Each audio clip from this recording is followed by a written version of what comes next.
اب یہ چاند کی تاریخوں کے ساتھ یہ ماہ رمضان سارے سال میں گھومتا پھرتا رہتا ہے، کبھی سردیوں میں، کبھی گرمیوں میں، کبھی درمیانے موسم میں، کبھی کس موسم میں، ہر موسم میں ماہ رمضان آتا ہے، اور ہر قسم کی اللہ نے اس میں سہولتیں بھی رکھی ہیں، امتحان بھی رکھے ہیں، اپنی عنایات بھی رکھی ہیں۔ اب عیسائیوں کا عبادت کا مہینہ صرف دسمبر میں ہی آتا ہے، انہوں نے سورج کے شمسی نظام کے ساتھ جوڑا ہوا ہے۔ اللہ نے ہماری عبادات کو قمری نظام، چاند کے نظام کے ساتھ جوڑا ہوا ہے۔ یہ بھی اللہ نے ہمارے اوپر خاص فضل فرمایا۔ حج کے مہینے ہیں، وہ بھی چاند کے مہینوں کے ساتھ، ماہ رمضان ہے یہ بھی چاند کی تاریخوں کے ساتھ، کہ جب چاند دیکھو تو پھر تم روزہ رکھو، جب چاند دیکھو تو پھر افطار کرو۔ تو اس ماہ مبارک کے اندر ہمارے لیے بڑی عنایات، بڑی مہربانیاں ہیں۔ نبی پاک صلی اللہ علیہ وسلم نے اس پورے مہینے کا یہ خاص اہتمام فرمایا، لیکن آخری عشرے کا اہتمام بہت زیادہ فرمایا، کہ رمضان کا آخری عشرہ یہ پورے مہینے کا خلاصہ ہوتا ہے، اور آخری عشرہ اس کی طاق راتیں اور زیادہ اہمیت کی حامل ہوتی ہیں، اور پھر طاق راتوں میں سے لیلۃ القدر یہ اور زیادہ اہمیت کی حامل ہوتی ہے۔ تو اللہ کے پیغمبر یہ چاہتے ہیں کہ میری امت کے لوگ اس مہینے کے آخری حصے کو، آخری دھاکے کو، آخری عشرے کو تو پورے اہتمام کے ساتھ گزاریں، جیسا خود نبی پاک صلی اللہ علیہ وسلم اہتمام سے گزارتے تھے۔ ام المومنین سیدہ عائشہ رضی اللہ عنہا فرماتی ہیں، اذا کانت العشر یا اذا دخل العشر، جب رمضان کا آخری عشرہ داخل ہوتا تو پھر اللہ کے پیغمبر کیا کرتے؟ شد مئزرہ، وہ اپنی کمر کس لیتے، وَأَحْيَا لَيْلَةً، اور آخری راتوں میں ساری رات قیام کرتے، وَأَيْقَظَ أَهْلَهُ، اور اپنے گھر والوں کو بھی نہ سونے دیتے، سب کو جگا دیتے کہ سب لوگ رمضان کے آخری عشرے میں جاگ کر وقت گزارو۔ اور اللہ کے پیغمبر خود ہر سال اعتکاف بیٹھتے، اور اعتکاف میں مسجد نبوی میں آخری عشرہ گزارتے۔ اب یہ ساری مدنی زندگی کا معمول رہا۔ حضرت انس فرماتے ہیں 10 سال مدینہ میں رہے، اور ہر سال اللہ کے پیغمبر صلی اللہ علیہ وسلم نے اعتکاف کیا، کہ مسجد کو عبادت سے، اعتکاف کرنے والوں نے آباد رکھنا ہے۔ تو یہ معتکفین، عاکفین، یہ ایک مستقل عبادت گزاروں کی ٹیم ہے، جو ٹھہر کر غور و فکر کرتی ہے اللہ کے گھر میں۔ وہ اپنا انتظار کرتے ہیں، اللہ کا انتظار کرنا، اس کی رحمت کے نزول کا انتظار کرنا، اس وقت قبولیت کے وقت کا انتظار کرنا، یہ سب سے بڑا ہے۔ اور پھر آخری عشرے میں اعتکاف بھی کیوں کیا جاتا ہے؟ آخری عشرہ سارا ہی یہ عبادت کے قابل ہے، لیکن اس میں طاق راتوں میں لیلۃ القدر کو تلاش کیا جاتا ہے، شب قدر کو تلاش کیا جاتا ہے۔ اللہ والوں کا تو اپنا ہی فلسفہ ہے۔ اولیاء اللہ تو فرماتے ہیں، ہر شب شب قدر است، گر قدر بدانی، ہر شب، ہر رات لیلۃ القدر ہے، اگر تو اس رات کی قدر جان جائے تو ہر رات لیلۃ القدر ہے۔ کیوں کہ اللہ تو ہر وقت جاگ رہا ہے، اللہ تو ہر وقت بندے کی سن رہا ہے۔ بندہ، مسئلہ بندے کا ہے کہ بندہ کب اللہ کی طرف متوجہ ہوتا ہے، مسئلہ بندے کا ہے۔ تو اب اللہ تو اس رات میں بھی بندوں کے قریب ہوتے ہیں، اور ہر رات بھی قریب ہوتے ہیں، لیکن بندہ اللہ کے قریب کب آتا ہے، یہ اپنی غفلت کب توڑتا ہے، یہ ضروری چیز ہے۔ تو رسول اللہ نے فرمایا کہ تم آخری عشرے میں لیلۃ القدر کو تلاش کرو، التمسو ہاں، یعنی لیلۃ القدر، لیلۃ القدر کو تلاش کرو، خود نہیں ملتی، تمہیں تلاش کرنی پڑے گی لیلۃ القدر۔ اس کے لیے تمہیں توجہ دینی پڑے گی، تم توجہ دو گے تو تمہیں ملے گی۔ وہ تو آتی ہے ہر سال، لیلۃ القدر تو ہر سال رمضان کے آخری عشرے میں آتی ہے، لیکن ملتی کن کو ہے؟ طلب کرنے والوں کو، تلاش کرنے والوں کو، چاہنے والوں کو، محنت کرنے والوں کو، عبادت کرنے والوں کو، ذکر کرنے والوں کو۔ اور اس رات میں کیا ہوتا ہے؟ اللہ تعالیٰ کی ساری مہربانیاں، عنایات، جبرائیل امین اس اپنی پوری ٹیم سمیت دنیا میں آتے ہیں، جو قرآن کے نزول کے وقت جو فرشتے نازل ہوئے، ہر سال قرآن حکیم کا یہ دور تازہ کیا جاتا ہے۔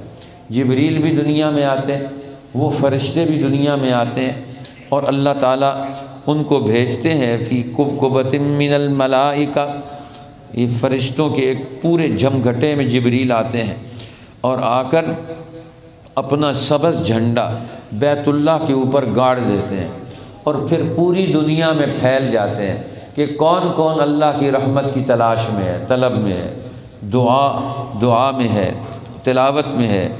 اب ان کو تلاش کرتے ہیں پھر، اور ان کو جا کر کیا کرتے ہیں؟ ان کے ساتھ مصافحہ کرتے ہیں۔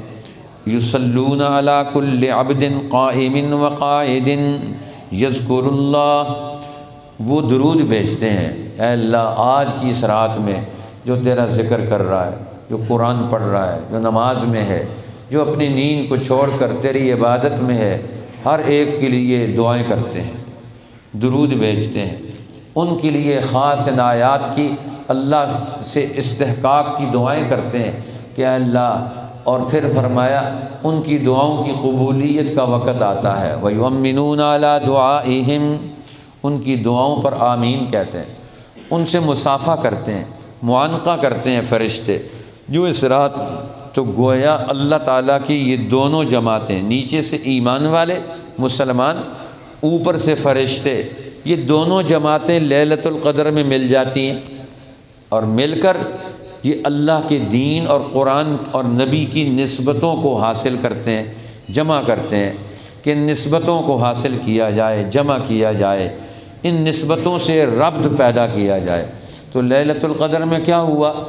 دو بڑے کام ہوئے تھے پہلی لیلۃ القدر میں، ایک تو قرآن کا نزول ہوا، اور دوسرا محمد الرسول اللہ صلی اللہ علیہ وسلم کی نبوت اور رسالت کا دنیا میں اعلان ہوا کہ اللہ نے آپ پر جبریل کو اتار کر آپ کا اعلان نبوت کیا کہ آپ کو قیامت تک کے آنے والے انسانوں کے لیے نبی بنا کر بھیجا گیا ہے، اور دوسرا آپ پر قرآن کا نزول ہوا۔ یہ دونوں کام ہوئے۔ تو اب لیلۃ القدر میں ایک تو ہم نے قدر کرنی ہے، کس کی؟ اپنے نبی کی، کس کی؟ اپنے رب کی، کس کی؟ اپنے رب کے دین کی، اپنے رب کے کلام کی، قرآن کی قدر کرنی ہے کہ ہم اس کے قدر دان بن جائیں۔ اور قدر کا مطلب عربی میں کیا ہوتا ہے؟ اندازہ کرنا، کہ اللہ تعالیٰ نے اس رات میں 1000 سال کے لیے قرآن حکیم کا عملی نظام پیدا کرنے کا پورا منصوبہ وہ مرتب کر کے ایک رات کے اندر پورا 1000 سال کا منصوبہ بنا کر مسلمانوں کو دیا، نبی پاک کو دیا، اور رسول اللہ نے 1000 سال سے زیادہ عرصے تک اس دین کو دنیا میں قوموں میں، انسانوں میں عمل میں لا کر چھوڑا ہے کہ سارے انسان اس پر عمل کریں۔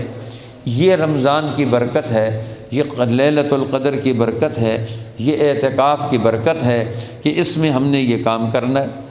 اب رسول اللہ صلی اللہ علیہ وسلم اپنے گھر سے نکلے، حضرت عبادہ ابن صامت رضی اللہ عنہ بیان کرتے ہیں، خرج النبی صلی اللہ علیہ وسلم، رسول اللہ نکلے، لیخبرنا بلیلۃ القدر، کہ ہمیں بتائیں کہ اس سال، اس مہینے میں، اس دفعہ لیلۃ القدر کون سی رات میں ہوگی۔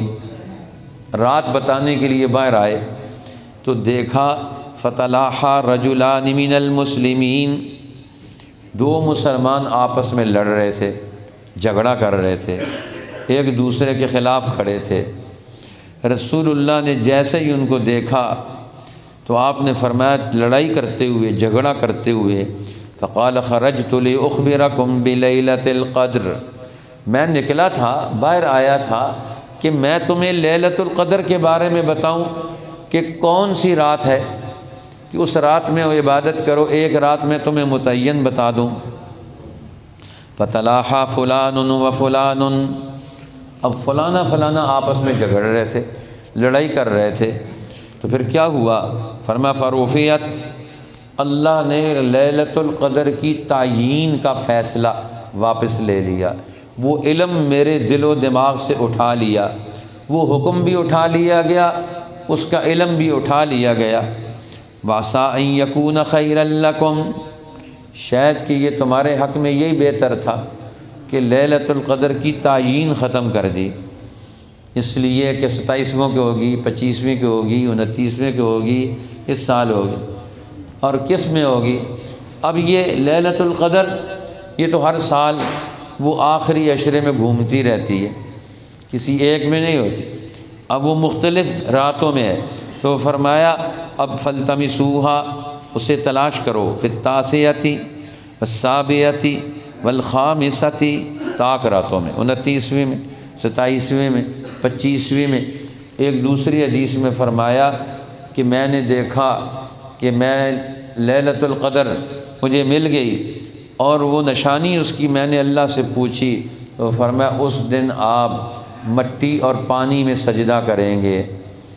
تو فرمایا اس رات بارش ہو گئی، اور ہم نے رسول اللہ کی پیشانی پر مٹی کا اور پانی کا نشان دیکھا، کیچڑ میں سجدہ کیا۔ تو صحابی کہتے ہیں وہ 21ویں کی رات تھی، تو معلوم ہوتا ہے یہ آخری عشرہ پورا ہی یہ جاگنے والا ہے۔ تعیین اٹھا دی گئی تاکہ لوگ سارے تلاش کریں، اور اگر تعیین قائم رہتی اور اللہ کی طرف سے عنایات آ رہی ہوتی، اور جس طرح آج ہم غافل ہیں، قرآن چھوڑ کر چلے جاتے ہیں، مسجد چھوڑ کر چلے جاتے ہیں، احکامات چھوڑ دیتے ہیں، لوگ اس کی تعیین اور توجہ ہی نہیں دیتے، تو پھر کتنا بڑا مسئلہ ہوتا۔ لیلۃ القدر ہے، جبریل دنیا میں ہے اور لوگ سو رہے ہیں، گانے بجانے میں مصروف ہیں، اور آج تو پوری قوم رمضان کے راتوں میں میڈیا میں مصروف رہتی ہے، اور سحری غیب، ساری چیزیں غیب، ذکر بھی، تلاوت بھی اور دعائیں بھی، وہ ساری چیزیں غائب ہو گئیں۔ اب تو ہر آدمی اپنی اپنی زندگی میں مگن ہو گیا۔ تو اس لیے دوسری بات یہ پتہ چلی کہ مسلمانوں کا آپس میں جھگڑنا، لڑائی کرنا، یہ کتنا باعث نقصان ہے کہ نبی پاک خود موجود ہیں، وحی کے نزول کا دور ہے، اور دو آدمیوں کی لڑائی کا اثر کتنا پیدا ہوتا ہے کہ اللہ تعالیٰ نے لیلۃ القدر کا برکتوں والا علم اٹھا لیا۔ تو آج ہر گھر میں لڑائی ہے، ہر بھائی بھائی سے لڑ رہا ہے، بہن بھائی لڑ رہے ہیں، اور باپ بیٹے میں لڑائی ہے، ماں بیٹی میں لڑائی ہے، ہر ایک کے ہر مسئلے پر تو کار ہے، ہر ایک دوسرے کے ساتھ مقابلے میں کھڑا ہے۔ اب ہر ایک آدمی لڑائی کر رہا ہے، اس لیے تو فرمایا رسول اللہ نے روزہ رکھ کر لڑائی نہیں کرنی کسی نے، اور روزے میں یہ ادب سکھایا، جب کوئی تم نے روزے دار سے کوئی لڑے تو وہ کہے انی صائم، میں تو نہیں لڑتا، میں روزے دار ہوں۔ یہ لڑائی، فرقہ واریت، تقسیم، یہ بہت بڑا برا عمل، تباہ کن ہے۔ قوموں کو تباہ کرنا ہو تو آپس میں لڑا دو، یہی شیطان کرتا ہے، ان کو آپس میں لڑاتا ہے۔ انگریزوں کا بھی یہی اصول تھا، ڈیوائیڈ اینڈ رول کا، یہاں کی قوموں کو آپس میں انہیں لڑایا، فرقہ واریت، ہندو مسلم فساد، پھر مسلمانوں کے آپس میں فرقے مختلف قسم کے آپس میں ابھی تک لڑ رہے ہیں، فیصلہ کوئی بھی نہیں ہو رہا کسی کا بھی، لڑائی جاری ہے۔ ہر فرقے کے اندر نئے فرقے پیدا ہو گئے، پہلے 2 تھے تو اس کے اندر 4 ہو گئے، 4 تھے تو 8 ہو گئے، اب زیادہ ہی ہوتے چلے جا رہے ہیں۔ اس لیے یہ بڑی تباہی ہے، قوموں کی تباہی فرقہ واریت میں۔ اور بچنے کا راستہ کون سا ہے؟ عبادت کا، محبت کا، اللہ اور اللہ کے رسول کی اطاعت کا، مسجد میں اکٹھے ہونے کا۔ مسجد کیا کرتی ہے؟ سارے لوگوں کو اکٹھا کرتی ہے۔ نماز کیا کرتی ہے؟ سارے لوگوں کو اکٹھا کرتی ہے۔ رمضان کیا کرتا ہے؟ ساری امت کو جمع کرتا ہے۔ رات کی تراویح کیا کرتی ہے؟ قرآن پر مسلمان جمع ہوتے ہیں۔ لیلۃ القدر کیا کرتی ہے؟ سب کو اللہ کے سامنے کھڑا کر دیتی ہے، اپنے اپنے حال سے نکالتی ہے، اللہ والا حال آ جائے، قرآن کا حال بن جائے، ہمارے اندر انسانوں کی محبت کا حال پیدا ہو جائے، یہ اللہ تعالیٰ چاہتے ہیں۔ اس لیے ماہ مبارک اہتمام سے گزارنا چاہیے، اور اس کا آخری عشرہ اعتکاف میں خاص طور پر وقت نکالنا چاہیے۔ جن کو اللہ تعالیٰ نے سہولت دی ہے، صحت دی ہے، وہ اعتکاف بیٹھ سکتے ہیں تو ان کو ضرور زندگی میں اہتمام کرنا چاہیے۔ آج آپ فارغ ہیں، صحت مند ہیں، کل بیمار ہوں، مشغول ہو جائیں، کچھ بھی نہیں کر سکیں گے۔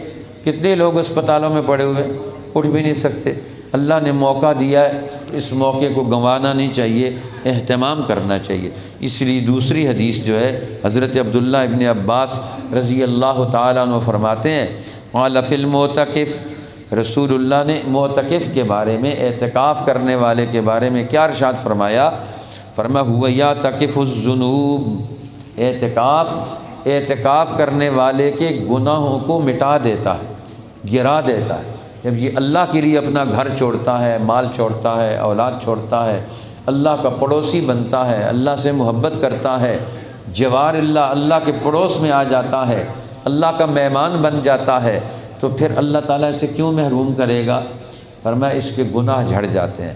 اور دوسرا فرمایا رسول اللہ صلی اللہ علیہ وسلم نے وَيَجْرِي لَهُ مِنَ الْحَسَنَاتِ كَعَامِلِ الْحَسَنَاتِ كُلِّهَا، اور یہ بھی ہے وَيَجْزِي لَهُ مِنَ الْحَسَنَاتِ كَعَامِلِ الْحَسَنَاتِ كُلِّهَا، اعتکاف کی وجہ سے جو نیکیاں یہ نہیں کر سکتا، جنازے میں شامل نہیں ہو سکتا، کوئی اور ایسا مسئلہ ہے جس میں وہ باہر نہیں جا سکتا، تو فرمایا جتنے کاموں کا یہ ارادہ رکھتا ہے یا عادت میں ہے اس کے وہ کام کرتا تھا، اعتکاف میں بیٹھ گیا تو فرمایا اگر وہ کام نہیں بھی کر رہا تو اللہ ان کاموں کا ایسے بدلہ ضرور عطا فرمائیں گے، اس کا ثواب ضرور عطا فرمائیں گے۔ مسجد میں بیٹھے ہوئے اس کو سارے نیکیوں کے کاموں کا ثواب اسے ملے گا، ویسے نہیں ملے گا، باہر ہوگا، لیکن اعتکاف میں ہوگا تو پھر اس کو یہ سارا ثواب ملے گا۔ اس لیے الحمدللہ ہماری مسجد میں جب سے مسجد بنی ہے اس وقت سے لے کر آج تک، یہ تقریباً 35 سال ہونے کے قریب ہیں، الحمدللہ ہر سال یہاں اعتکاف ہوتا ہے، اور اعتکاف والے پورے اہتمام کے ساتھ یہاں اعتکاف بیٹھتے ہیں۔ تہجد کی نماز بھی ہوتی ہے اور ان کے اوابین بھی پڑھتے ہیں، اشراق بھی پڑھتے ہیں، سارے نوافل پڑھتے ہیں، احادیث رسول اللہ سیکھتے ہیں، یا ہمارے علماء ان کو دین کے مسائل سکھاتے ہیں، زندگی کے بنیادی طریقہ کار ان کو سمجھایا جاتا ہے تاکہ ان کے 10 دن ان کے پورے دین کا اجمالی تعارف کا ذریعہ بن جائیں۔ ادھر سے عبادت، ادھر سے علم نبوت اور دین کے فرائض اور احکامات کا علم ہوتا ہے۔ تو جو دور سے بیٹھنے والے لوگ ہوتے ہیں، ہمارے یہاں ان کے کھانے پینے کا انتظام بھی ہوتا ہے، اگر وہ حصہ ڈالے ٹھیک ہے، نہ ڈالے تو کوئی حرج کی بات نہیں۔ قریب والے لوگ وہ اپنا انتظام خود کر لیتے ہیں۔ بہرحال الحمدللہ یہ سارے اعمال جو مسجد نبوی میں ہوتے تھے، ہماری اس مسجد میں سارے اعمال ہوتے ہیں، ان سب کا تذکرہ ہوتا ہے۔ اس لیے ہماری اس مسجد کو اللہ نے ہمارے بزرگوں کی برکت سے اور دعاؤں سے ان سارے دینی کاموں کی مصروفیات دے۔ الحمدللہ یا نمازیں 5 وقت ہوتی ہیں پورے اہتمام کے ساتھ، نماز پڑھنے والے پڑھانے والے یہاں ہمارے علماء کرام ہیں جن کو قرآن کا ترجمہ بھی آتا ہے اور تفسیر بھی آتی ہے، مسائل کا بھی پتہ ہے۔ اسی طریقے سے یہاں قرآن پاک کا درس ہوتا ہے، حدیث پاک کا درس ہوتا ہے، فضائل اعمال کا درس ہوتا ہے، مجلس ذکر ہوتی ہے، اور جتنے بھی مسجد کی ضروری یہاں دین پڑھنے والے طلباء بچے پڑھتے ہیں، بچیاں ہمارے دیگر اداروں میں پڑھتی ہیں، حفظ کرنے والے، قرآن یاد کرنے والے، ناظرہ قرآن پڑھنے والے، تفسیر قرآن پڑھنے والے طلباء عالم بنتے ہیں۔ پورا نظام علم و عمل اس کی پوری کوشش کی جاتی ہے۔ اللہ تعالیٰ ہماری یہ محنت قبول فرمائے۔ آپ سب حضرات جو ہمارے ساتھ حصہ لیتے ہیں، الحمدللہ ابھی مسجد مدرسے کے تعمیری سلسلے جاری ہیں، اس میں ہمارے دوستوں نے حصہ لیا، اللہ تعالیٰ سب کی محنتیں قبول فرمائے، اور یہ ماہ مبارک جو اللہ نے ہمیں عطا فرمایا ہے ہم اس کے قدردان بن جائیں۔ اس لیے سارے حضرات نیت کریں کہ ہم انشاءاللہ اعتکاف کی نیت تو کر لیں ضرور، اور اگر خود نہیں بیٹھ سکتے تو جو بیٹھ سکتا ہے اس کو تیار کر کے لے آئیں، آپ کو بھی اس کا ثواب پورا ملے گا۔ کیوں جی، نیت کر لی ہے سب لوگوں نے کہ خود بیٹھیں گے، پہلے نیت خود کریں، اور پھر اگر نہیں بیٹھ سکتے، معذوری ہے، مجبوری ہے، تو پھر اللہ تعالیٰ سے دعا مانگیں، اے اللہ میں خود تو نہیں بیٹھ سکتا، میں اپنی جگہ فلاں آدمی کو لے کر آؤں گا، وہ بیٹھے گا، تو ہمارا حصہ بھی پڑ جائے گا دین کے کاموں میں، ہمارا حصہ پڑتا رہے اور ہمارا حصہ شامل ہوتا رہے، یہ ہماری بڑی کامیابی ہے۔ ہم نہیں ہوں گے لیکن دین کے جس کام کو ہم نے کھڑا کر دیا اس میں حصہ ڈال دیا، انشاءاللہ ہمارا حصہ چلتا رہے گا۔ اور اس دینی ادارے کے ساتھ آپ پورا اہتمام کے ساتھ تعاون جاری رکھیں، اور اپنے طلباء کو، بچوں کو، خاندان میں سے جو میٹرک پاس طلباء ہیں، میڈل پاس طلباء ہیں، ان کو عالم بننے کے درس نظامی کی کورس میں آپ انہیں دعوت دیں، شرکت کروائیں، تاکہ وہ 5 سال لگا کر وہ عالم دین بنیں گے، آگے خدمات سر انجام دیں گے، اور ہمارا حصہ بھی اس میں شامل ہوگا۔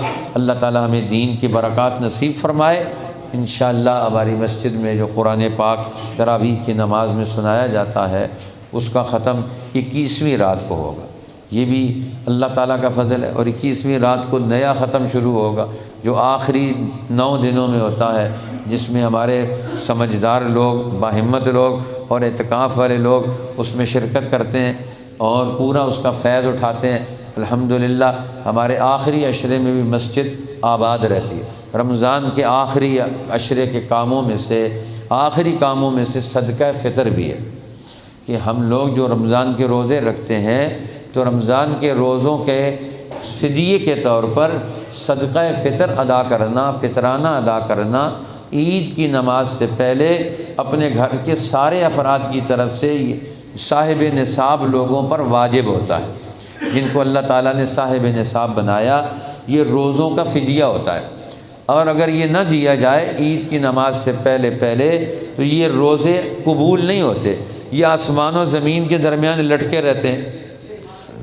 اس لیے صدقہ فطر ادا کرنا ضروری ہے۔ رسول اللہ نے فرمایا اس کے 2 مقاصد ہیں، طہرۃ للصائم من اللغو والرفث، روزے دار روزے کی حالت میں جو لغو، بیکار اور بے حیائی کی بات زبان سے نکال دے تو یہ اس کو پاک کرتا ہے۔ وطعمۃ للمساکین، اور مسکینوں کے کھانے کا نظام بناتا ہے۔ اس لیے عید کی نماز سے پہلے ادا کرنا ضروری ہے۔ رمضان میں ہی ادا کر دیں تو پھر بھی صحیح ہے، ادا ہو جاتا ہے، پہلے ادا کر دیں، لیکن عید کی نماز سے پہلے تک کا ادا کرنا یہ تو واجب ہے۔ اب اس کی مقدار کتنی ہے، وہ نصاب کیا ہی ہے۔ کھجور کا نصاب الگ ہے، کشمش کا نصاب الگ ہے، گندم کا نصاب الگ ہے، جو کا نصاب الگ ہے۔ جو اور کھجور اور کشمش عرب میں زیادہ ہوتے تھے، اس لیے وہ 4 سیر کے قریب ان کی مقدار متعین کی گئی، 1 سا۔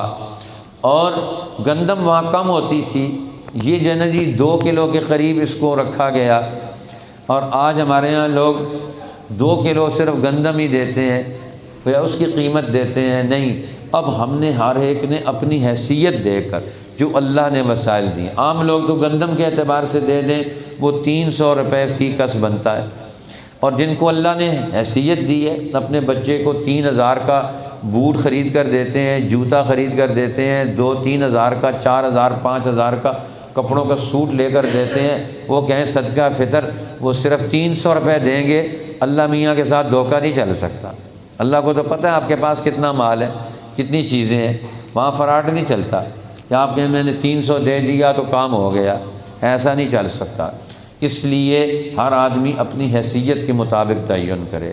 گندم کے اعتبار سے 300 روپے بنتے، جو رسول اللہ نے فرمائے اس کے اعتبار سے 500 روپے بنتے، اور کھجور فرمایا تو کھجور کے اعتبار سے یہ 3000 روپے کے قریب بنتے، اور کشمش ہے تو اس کے اعتبار سے یہ 5000 کے قریب روپے بنتے ہیں ایک آدمی کا صدقہ فطر۔ یہ صدقہ فطر بھی ادا کرنا چاہیے۔ اسی طرح رمضان میں جو اور اعمال ہیں ان میں سے ایک عمل یہ افطار کرانا بھی ہے۔ من فطر فی صائما، جو کسی روزے دار کو افطار کراتا ہے، کان مغفرۃ لذنوبہ، یہ اس کے گناہوں کی مغفرت کا ذریعہ بنتا ہے، وعتق رقبتہ من النار، اور جہنم کی آگ سے آزادی کا ذریعہ بنتا ہے۔ صحابہ نے عرض کی یا رسول اللہ، اگر ہمارے پاس کوئی پیسہ نہ ہو افطار کرانے کے لیے، ڈنر کرانے کے لیے، تو پھر تو ہمیں کیسے ثواب ملے گا؟ فرمایا اللہ تعالیٰ پانی کے گھونٹ پر بھی یہ ثواب دیتا ہے۔ او مزقۃ لبن، اگر کسی کو دودھ کا، لسی کا گھونٹ پلا دیں گے اس پر بھی اجر و ثواب ملے گا۔ اللہ کے ہاں دینے میں کمی نہیں ہے، جو تم قدم اٹھا سکتے ہو وہ تو اٹھاؤ، جو تم دے سکتے ہو وہ دو، اور کچھ نہیں تو پانی سادہ کسی روزے دار کو دے دو گلاس میں ڈال کے، یہ تو ہر آدمی کر سکتا ہے۔ یہ روزے دار کی عزت کرنا، تکریم کرنا، اس کی خدمت کرنا، یہ کتنا بڑا کام ہے، یہ بھی سکھایا اللہ تعالیٰ کے رسول صلی اللہ علیہ وسلم نے۔ اسی طرح رمضان کی راتوں میں تراویح پڑھنا اور قرآن پاک پورا پڑھنا اور سننا، 2 قرآن علماء فرماتے ہیں رمضان میں ختم کرنا یہ قرآن کا حق ہے کہ کم از کم ہر مسلمان رمضان المبارک میں تو 2 قرآن ختم کرے۔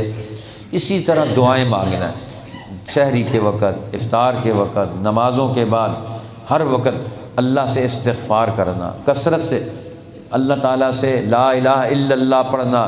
فرمایا رسول اللہ نے یہ 4 کام کثرت سے کرو، لا الہ الا اللہ کثرت سے پڑھو، اور جہنم سے، آگ سے آزادی مانگو، جنت مانگو اللہ تعالیٰ سے، اور فرمایا یہ 4 کام استغفار کثرت سے کرو۔ یہ 4 کام کثرت سے کرنے، اللہ تعالیٰ ہمیں ان سب چیزوں کا اہتمام نصیب فرمائے اور دین کی اور نبوت کے علوم کی ساری برکات نصیب فرما دے۔ وآخر دعوانا الحمدللہ رب العالمین۔